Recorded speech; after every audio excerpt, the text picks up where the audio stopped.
Gente de las 4 Naciones, ¿cómo están? Bienvenidos a esta nueva semana de videos aquí en Jugo de Cactus. Y el día de hoy se nos juntaron 3 suscriptores unidos que dejaron sus respectivas preguntas en esta sección de respondiendo a los suscriptores que pagan la suscripción, ya sea del canal de YouTube o que estén unidos al Patreon. Recuerden que una o la otra dependerán los beneficios que van a ganar, pero el beneficio en común es que se van a contestar todas sus preguntas que me dejen. Por lo que si quieren que sus preguntas se contesten sin importar qué, pues pueden brindarle su apoyo a Jugo de Cactus. Ese es un incentivo que pusimos en el canal desde hace rato. Desde hace ya 41 semanas, porque creo que este es el episodio 41 de esta sección del canal. Así que comencemos con el video del día de hoy. Y sí anuncio que ya tengo nuevo teléfono, pero bueno.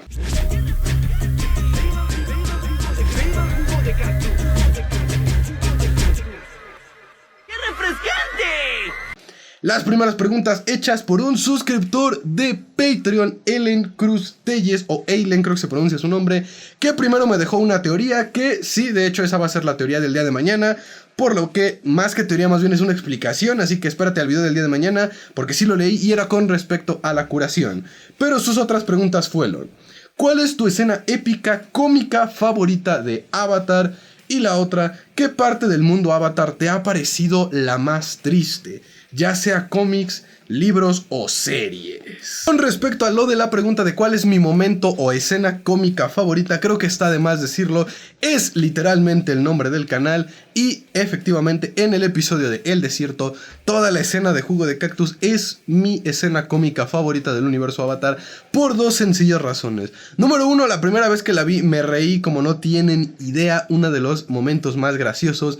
Y número dos, porque no nada más es un momento cómico a lo güey o para hacer relleno, sino que también resulta bastante informativo, porque sí es verdad que si consumes agua de un cactus o un jugo de cactus, si estás perdido en el desierto, lo más probable es que termines intoxicándote y haciéndote daño antes de hidratarte o sobrevivir. Así que no solo es una escena graciosa, sino que además fue una escena educativa y por eso resulta que es mi favorita. Con respecto a tu otra pregunta, la verdad es que me costó bastante trabajo pensarlo, porque como tal un lugar que me evocara tristeza, así de que lo veo y me entristecía, pues la verdad es que no, más bien había escenas o situaciones.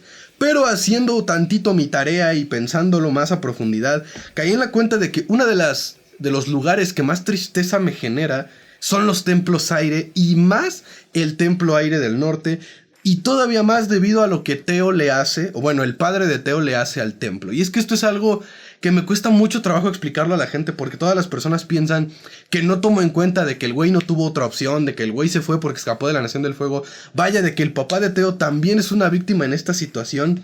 Y es algo bien complejo de explicar, pero a pesar de todo lo que sé que sufrió el padre de Teo y todo lo que tuvo que hacer porque no tuvo opción, la verdad es que el güey es una víctima muy terrible. Y como dije, esta es una conversación muy complicada porque automáticamente la mayoría de las personas se van por el lado de tú le estás echando la culpa a la víctima, chingas a tu... Y no va por ahí. Pero no todas las víctimas, y como dije, esto es bien difícil de hacer que la gente lo comprenda, pero no todas las víctimas son inocentes. Sí son víctimas, pero no todas son inocentes. Y el padre de Teo es una de esas víctimas. Sí, el güey perdió a su esposa, su hogar, su familia, las piernas de su hijo, todo lo que quieran. Pero no llegas a un lugar que evidentemente tiene un peso histórico. No tanto porque no conozcas su historia, pero... güey, lo ves. Y no pinches pones un puesto de hamburguesas ahí porque se te antojó. O sea, hay cosas que no necesitas saberlas de memoria para saber que son importantes o son sagradas para ciertas personas. Y discúlpenme, pero si eres tan hijo de puta que no te interesa lo que es sagrado para alguien más, porque según tú eres bien edgy y ¿a qué me importa? Yo soy yo y chingas tu madre. Pues la verdad, qué persona tan vomitiva eres. Entonces, en ese sentido, a mí sí me jode un poco lo que el padre de Teo le hace al templo aire del norte, cómo lo destruye indiscriminadamente, justificándose con eso de, güey, pues es que hay que sobrevivir, la chingada. La verdad es que se me hace una excusa muy mediocre, tan mediocre como los güeyes que dicen, no, por mi patria yo mataría. Así de mediocre se me hace esa excusa. Así que el templo aire del norte y lo que Teo, el padre de Teo, perdón, le hace al templo, es uno de los lugares que me dan más tristeza del universo Avatar.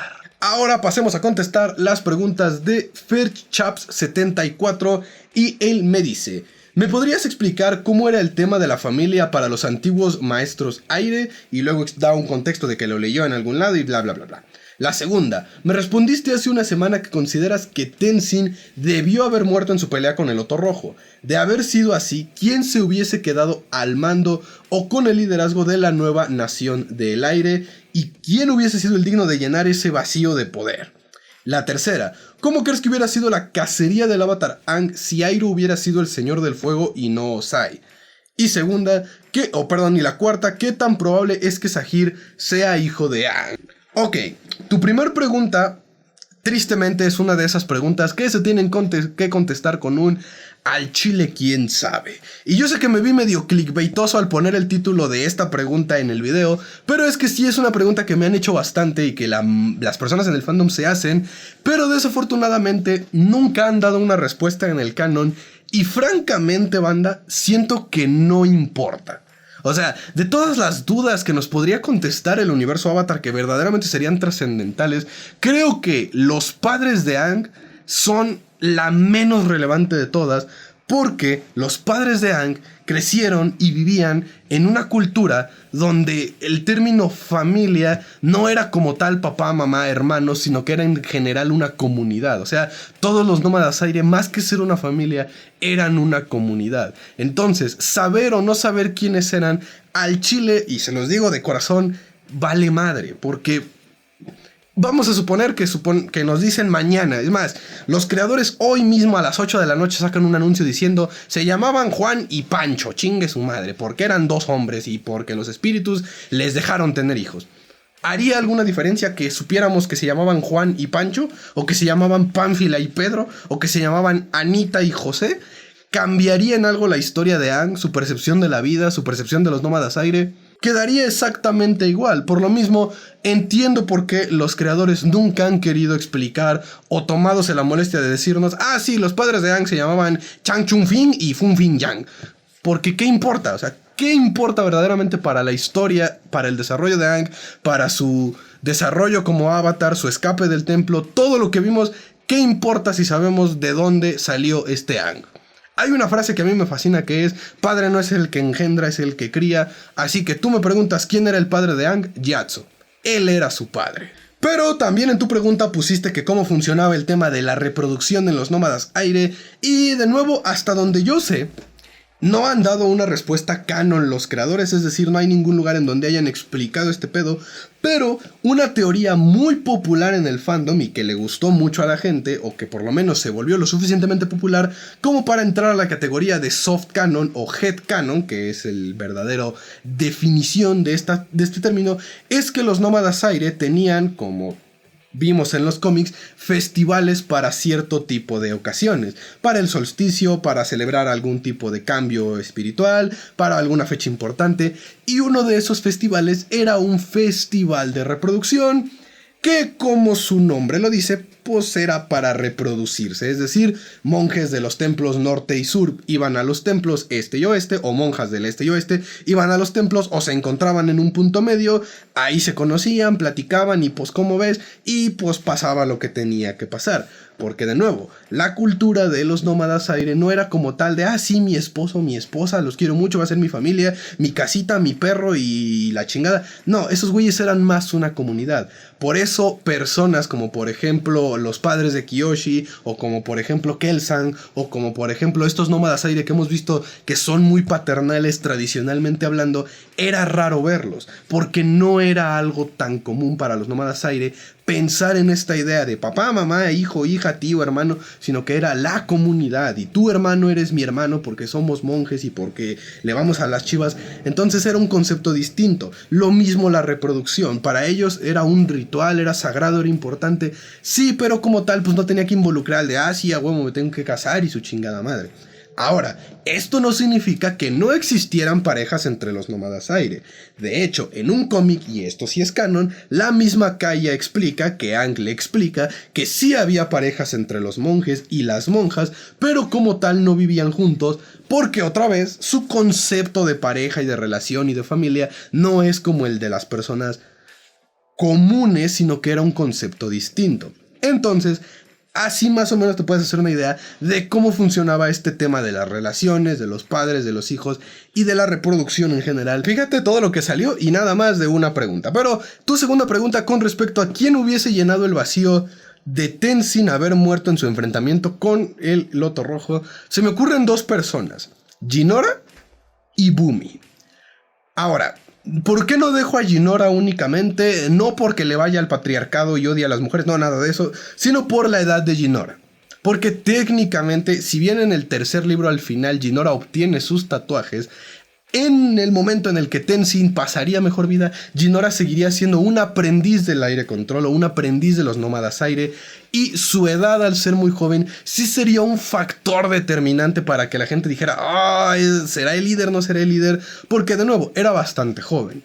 Ahora, eso es mi percepción, pero hay que entender que pues, yo soy una persona con un contexto, una vida y una historia completamente distintos que me hace suponer que eso sería una traba. Pero prestando atención al universo Avatar y mirando en retrospectiva, no sería la primera vez que se vea un líder joven y mujer a cargo de una tribu. Por ejemplo, la tribu Agua del Norte iba a caer en manos de Yue, no del esposo de Yue, y eso es algo que a mí siempre me ha fascinado. Yue iba a ser la jefa del norte y se iba a casar con el pendejo ese, pero ese güey no iba a tener una injerencia importante fuera de ser el esposo de Yue. No es como que, me voy a casar porque él va a ser el jefe porque yo soy mujer y me chingué. No, Yue iba a ser la jefa del norte. Técnicamente, Korra debería ser la jefa de la tribu Agua del Norte y por consiguiente la jefa de la tribu Agua del Sur por su descendencia. Entonces, de nuevo, no sería la primera vez que vemos a una persona joven tener en su poder un poder muy importante. Vaya, en el mismo espíritu del Avatar lo hemos visto muchas veces, con Yang Chen, con Aang, con Kyoshi, con varias personas que jóvenes se tenían que enfrentar a ese problema. Así que 90% de mí está seguro que quien hubiese tomado el mando de los nómadas aire de haber muerto Tenzin hubiese sido Jinora. Hubiesen hecho una ceremonia donde le hubiesen dado sus tatuajes, la cual habría tenido todavía un peso más cabrón, porque no hay que olvidar que el único en el mundo que conoce el método de hacer los tatuajes de nómadas aire es Tenzin. No Jinora, no los demás, Tenzin, porque es el único que los tiene. Es decir, que si Tenzin se hubiese muerto en su pelea contra el Loto Rojo, alguien le tuvo que haber hecho los tatuajes a Jinora y probablemente no le haya quedado tan bien como le quedaron al hacerlos Tenzin. O sea, Tenzin tatuó a su propia hija, lo cual me parece algo bastante hermoso. Pero bueno, pudo haber sido Jinora la que obtendría las llaves del reino de los nómadas aire. Ella se hubiese encargado de eso. O si no, Bumi. Porque Bumi también ya tenía aire control, era el mayor de los hijos de Aang, y si bien nunca nos han confirmado y de hecho más bien parece que no, pues yo creo que sí tenía conocimiento de la cultura de los nómadas aire y de las importancias, así que él bien pudo haber quedado como jefe interino hasta que Jinora tuviera unos 18, 17 años y ella pudiese hacerse cargo de esa nueva nación del aire. O al menos eso es lo que yo pienso. Con tu tercera pregunta de lo de la cacería, si Iroh fuese el señor del fuego, la respuesta es bastante simple. No habría habido cacería. ¿Sí se dice así? ¿No habría habido?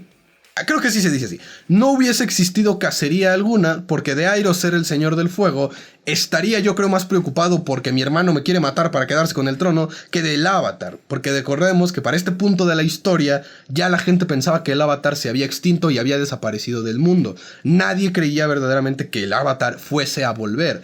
De ahí el por qué Ozai manda a su hijo a capturar al Avatar. Porque Ozai tenía la certeza de que era una misión imposible de cumplir. O en otras palabras, Zuko jamás regresaría y ahí sería un pinche desmadre menos del cual preocuparse. Eso es lo que representa la búsqueda del Avatar por parte de Zuko. Una búsqueda imposible para deshacerse de él. Entonces, de Iroh haber sido el señor del fuego, nunca hubiese existido o ocurrido la necesidad de ir a buscar al Avatar, a menos que hubiese pasado algún desmadre con Ozai, con Luten, con Zuko, que obligara a este Iroh a reaccionar muy señor del fuegonescamente y mandado a alguien en ese tipo de destierro.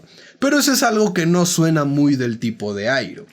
O bueno, quién sabe, porque pues si en este escenario es el Señor del Fuego, probablemente nunca hubiera tenido su desarrollo de personaje que lo volvió una buena persona. Pero por lo menos así, a rapidito te puedo responder, no hubiese existido captura del avatar si Airo hubiese sido Señor del Fuego. Y con tu cuarta pregunta, lo de Saheer siendo hijo de Aang, pocas teorías del fandom me resultan odiosas. Pocas teorías les he dedicado videos desmintiéndolas, destruyéndolas y diciendo lo mensas que están. Y esta es una de ellas. Por eso nunca le había dedicado un video, porque yo sé que si me pongo a hablar de esta situación, no solo va a salir mi fanático interior que va a provocar que muchos en automático estén en contra mía, sino que es muy risible esta teoría. Porque en primer lugar, estamos hablando de Avatar, no de Game of Thrones. Entonces eso de, es que Katara no pudo tener hijos maestros aire, me voy a ir con otra morra, es algo que de entrada no cabe ni en la personalidad de Aang, ni en la personalidad de Katara, ni en la temática del universo Avatar. Así que por sí sola esta pinche teoría se descarta. Pero además de eso, además de todo eso, ¿como por qué un detalle tan crucial e importante no se mencionaría ni una vez, aunque fuera en privado, al Avatar, es decir, a Korra? O sea, porque estás de acuerdo que si era de conocimiento popular esto de que supuestamente Katara no podía tener hijos por lo que dicta la teoría, yo creo que por lo menos Bumi, el hijo mayor, sabría que su jefe se fue a fornicar con otras personas con tal de tener más nómadas aire. O sea, alguien, Katara, Zuko, Toph, Bumi, el mismo Tenzin, alguien debería de saber, en el caso de que fuera probable, que Saheer es hijo de Aang. Y esa, perdónenme, pero esa sería una información en extremo crucial que Korra debería de saber para poder enfrentarse a Saheer. Entonces, ¿cómo por qué? Si fuese real esta teoría, ¿como por qué nadie se le ocurre decirle a Korra, sí, este güey te intentó secuestrar y por cierto, técnicamente fuiste su padre en otra vida? O sea, voy a decir más de esta teoría. Creo que ya dejé muy en claro lo en contra que estoy y lo risible que me parece esta teoría. Y por eso nunca le he dedicado un video completo, ni se lo dedicaré. Así que mejor pasemos a las últimas preguntas del día hechas por Sebastián Reed 452, las cuales son: ¿harías una teoría de que Naga es la reencarnación de Sokka? Segunda, ¿por qué Aang no le dio aire control a Bumi? Tercera, ¿cómo sería si los humanos, aparte del avatar de su habilidad, pudieran comunicarse con sus vidas pasadas? Cuarta, ahora que los portales están abiertos, ¿Aang podría ir a conocer a sus nietos y a la nueva nación del aire? Y 5, ¿piensas que los maestros de Roku que vimos en su flashback vayan a ser relevantes en su novela? Con la primera pregunta, honestamente no veo un video ahí. O sea, Sokka es Naga reencarnado. No es como que Naga sea un personaje crucial de la leyenda de Korra. O sea, sí hace cosas, sí facilita y sí es un recurso narrativo importante para ciertas situaciones. Pero así que tú digas, uy, no podemos sobrevivir sin Naga en la leyenda de Korra. Pues no, carnal. Entonces, ok, Sokka reencarnó en Naga. Y con tu segunda pregunta, y me sorprende que tú la hayas hecho porque eres uno de los suscriptores más activos del canal, de este tema ya he hablado un sinfín de veces. La energía control no es como dar regalos en Navidad, no es como que, hoy estoy aburrido, le voy a dar un elemento a alguien. O sea, la energía control, y sobre todo la energía control que hace el Avatar, regalo de los leones tortuga, consiste en otorgarle a una persona parte de tu chi interno o absorber su chi elemental y deshacerte de él o convertirlo en parte del chi universal. Es decir, Aang, al quitarle los poderes a Yakon y a Ozai, no es que se quede con los poderes guardados en un almacén en su cuerpo, sino que esa energía interna de esos dos maestros, que era el agua y el fuego control, las absorbe y las convierte en energía universal. Esa energía que está en todo el mundo, que hace que las cosas funcionen, así como la fuerza en Star Wars, en el universo Avatar es energía. Entonces, Aang absorbe esa energía y luego la suelta. Si alguna vez vieron Milagros Inesperados, algo más o menos así, pero menos gráfico. Entonces, de entrada, Aang no se queda con el chi que roba o que mejor dicho, toma de los maestros. Pero si él le fuera a dar poderes a alguien como los leones tortuga hacían con los humanos, tendría que dar parte de su chi elemental para lograrlo. ¿Y cuánto debería de dar? No sabemos. Pero si tuviéramos que vernos muy científicos, a nivel de poder, pues tendría que darle la misma cantidad de chi que una persona necesita para poder controlar un elemento. Entonces, si Aang le fuese a dar un elemento a alguien, tal vez le tendría que dar todo ese chi y Aang ya no podría controlar ese elemento porque se lo dio a otra persona. Entonces, no conviene y no funcionaría y no podría hacer eso porque desequilibraría el ciclo Avatar y provocaría un cagadero. Así que de entrada ahí no se puede.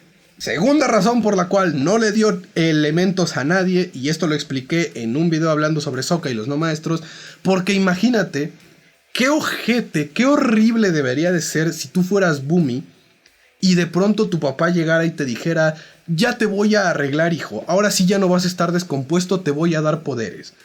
O sea, qué feo sería si ya de por sí tienes la duda de chale, creo que decepcioné a mi jefe por no ser maestro aire, que todavía llegara y te dijera: listo, hijo, ahora sí vas a ser perfecto, te voy a dar aire control.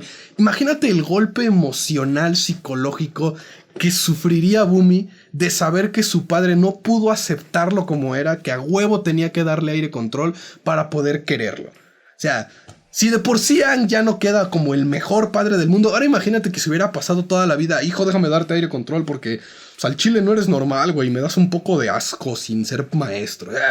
Qué ofensivo hubiera sido para Bumi, para Sokka y para la propia Katara, porque ¿por qué aire control, hijo de tu puta madre? ¿Por qué no agua? ¿Por qué no fuego? ¿Por qué no tierra? ¿Por qué huevo tiene que ser aire? O sea, de entrada te digo, si de por sí Aang ya no es el mejor padre del cine, ¿verdad?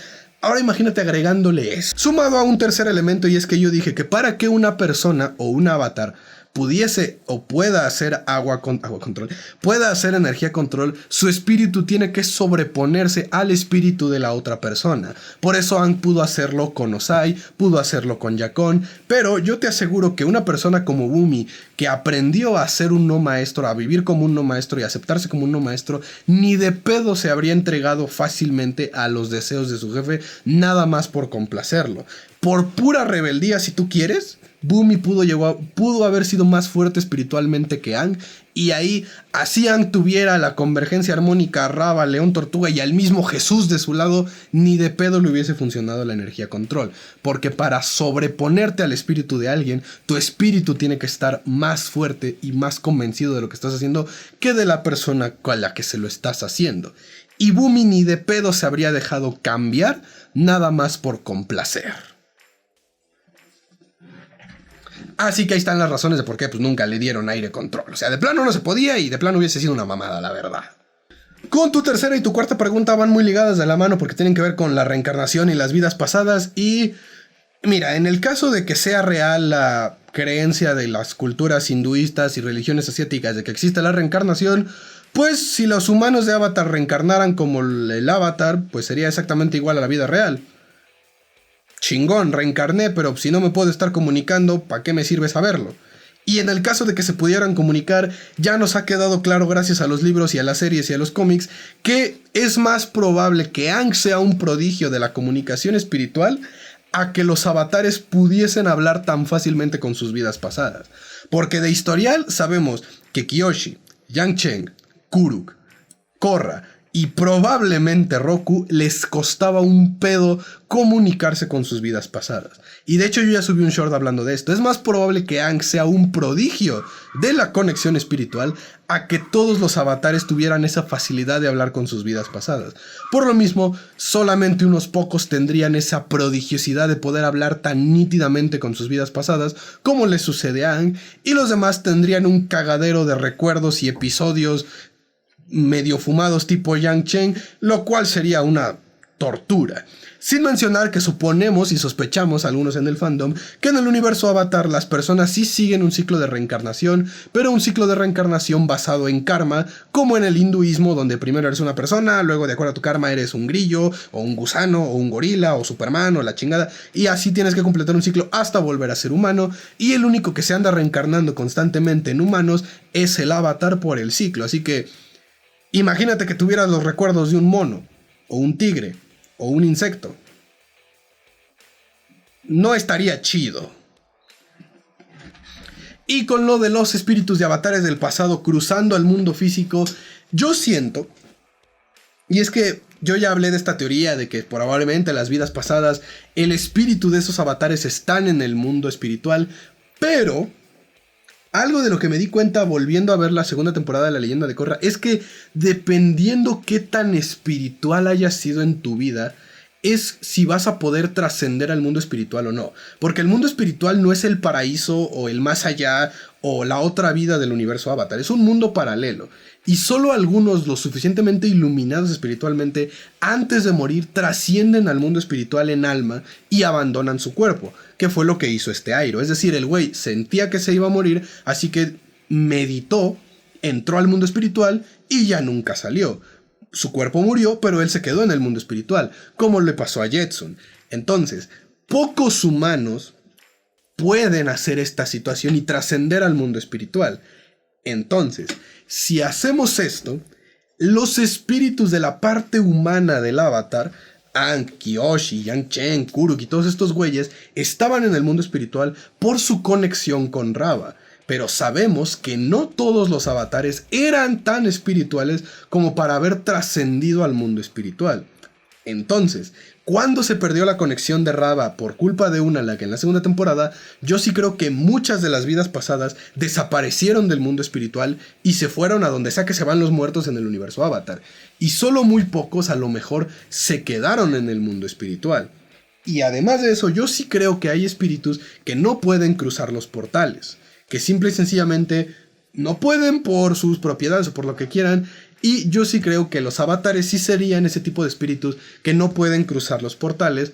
Porque tal vez, y esto ya es muy rebuscado, su estadía espiritual no se los permite. Entonces, sí se me haría medio raro ver a Aang saliendo, yendo y viniendo en forma espiritual, fantasma de la fuerza, a conocer a sus nietos, mientras el otro avatar ahí existe. Sería muy choqueante, entonces dudo mucho que pueda pasar. Y ya para cerrar con el video y finalizar el día de hoy con tu quinta pregunta, no lo sé.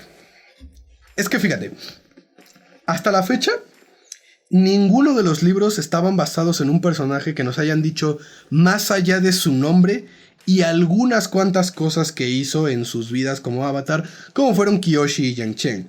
Pero de Roku, si bien no sabemos relativamente nada de este güey, hay detalles muy importantes que sí conocemos. Número 1, su relación con Sozin se vio mermada luego de su boda. Es decir, una vez que se casó con Tamin, Roku y Sozin se separaron y ya no fueron los mismos amigos de siempre.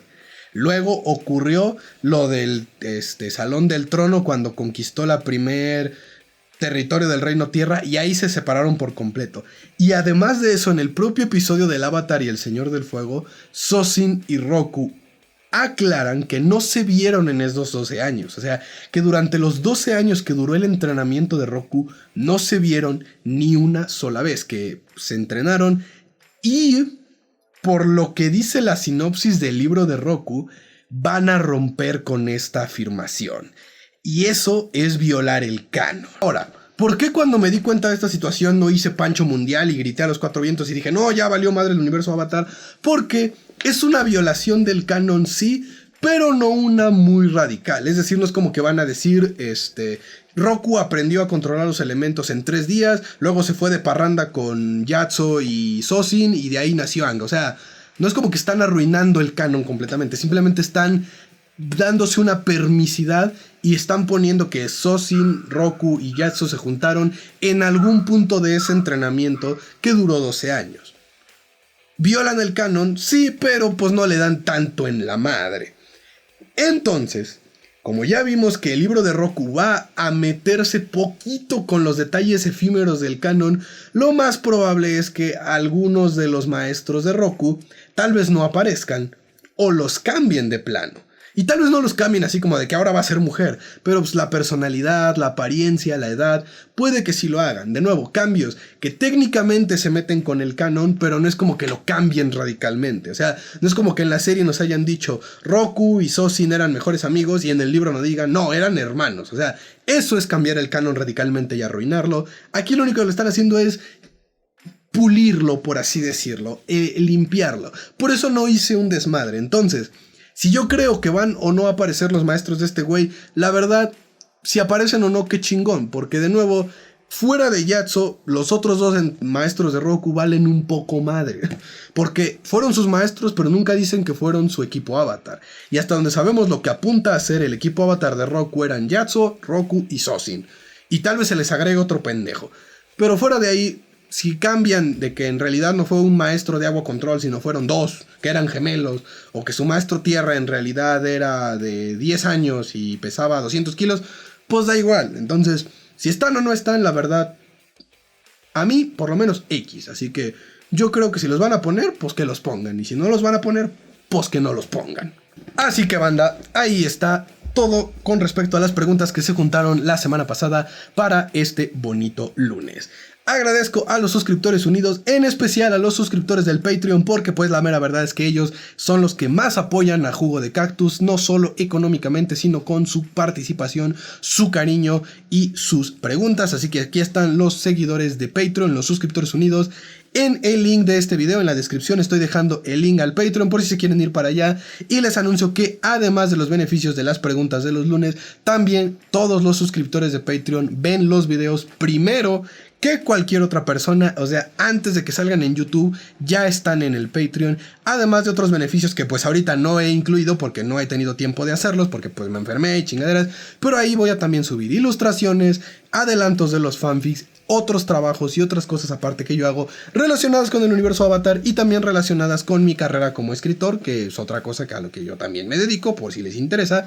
Así que gracias a los de Patreon y también gracias a los suscriptores unidos de aquí del canal Jugo de Cactus, que también aquí están apareciendo su reconocimiento. Gracias a todos ustedes por el apoyo al crecimiento y sobre todo mantención de este canal. Sin nada más que agregar, bandita, yo me despido esperando que se cuiden mucho, que la fuerza los acompañe y que no se les olvide que la separación de las naciones es una ilusión. Somos un solo pueblo. Adiós.